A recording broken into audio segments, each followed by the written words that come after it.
If there's no God, so if there's no higher value, let's say, if there's no transcendent value, then you can do whatever you want. It's like, I just don't understand that. I'm not arguing for the existence of God. Why the hell not every man for himself and the devil take the hindmost? There's nothing irrational about it. In Dostoevsky's book, Crime and Punishment, he has his main character, Raskolnikov, decides that he's going to commit a murder, and he has very good justification for the murder. And Dostoevsky's very good at this. He puts his characters into very, very difficult moral situations and gives them full justification for pursuing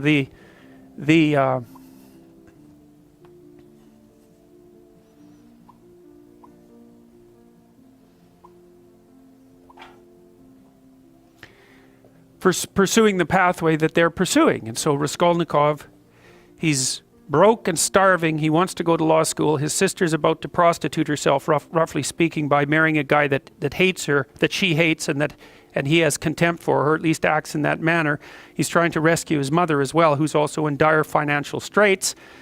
He goes to a pawnbroker to pawn his meager possession so that he can continue to scrape by. And she has this niece, I believe it's her niece, that's not very bright, who she basically treats as a slave and is horrible to. And so the pawnbroker has this money. Raskolnikov is in dire need. He thinks, look, I'll just kill her, because why the hell not?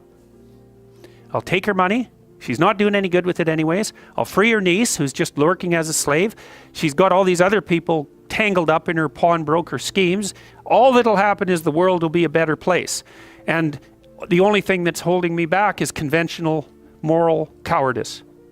And, you know, Dostoevsky has his character in Crime and Punishment go through days, hours and days and weeks of intense imagination about this, rationalization about this, trying to justify himself, placing himself outside the law so that he can perpetrate this act, and telling himself with all the best nihilistic arguments that the only possible thing that could be holding him back is an arbitrary sense of indoctrinated morality.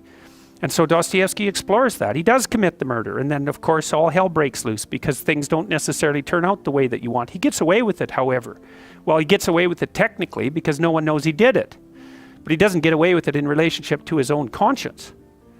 And so the rest of the book explores that. Well, Dostoevsky, I believe it was in Crime and Punishment, although he makes the same point in many of his books, he makes a very fundamental point. And this is the kind of point that I think that people who haven't investigated these matters down this particular literary and philosophical pathway never grapple with. Dostoevsky said straightforwardly, if there's no God, so if there's no higher value, let's say, if there's no transcendent value, then you can do whatever you want.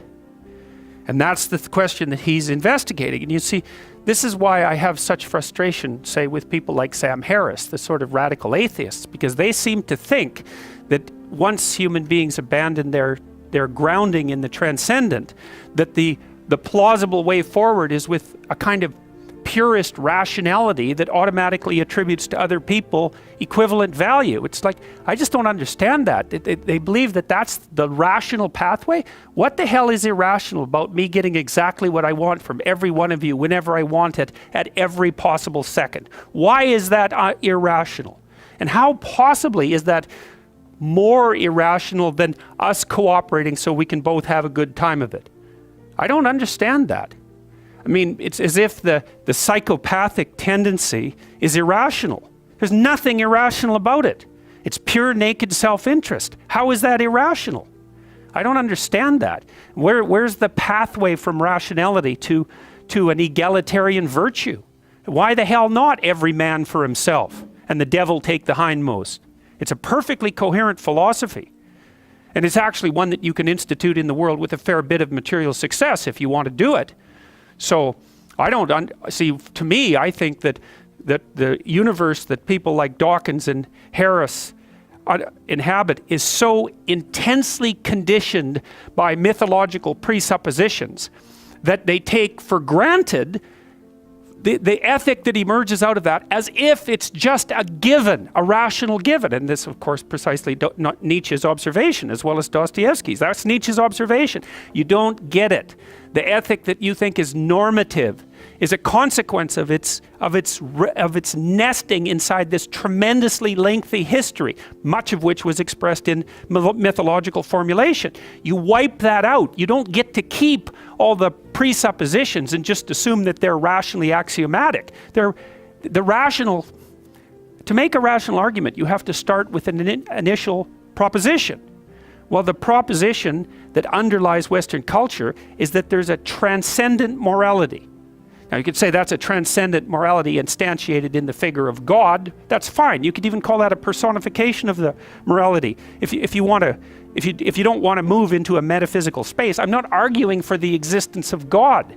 I'm arguing that the ethic that drives our culture is predicated on the idea of God, and that you can't just take that idea away and expect the thing to remain intact mid-air without any foundational support.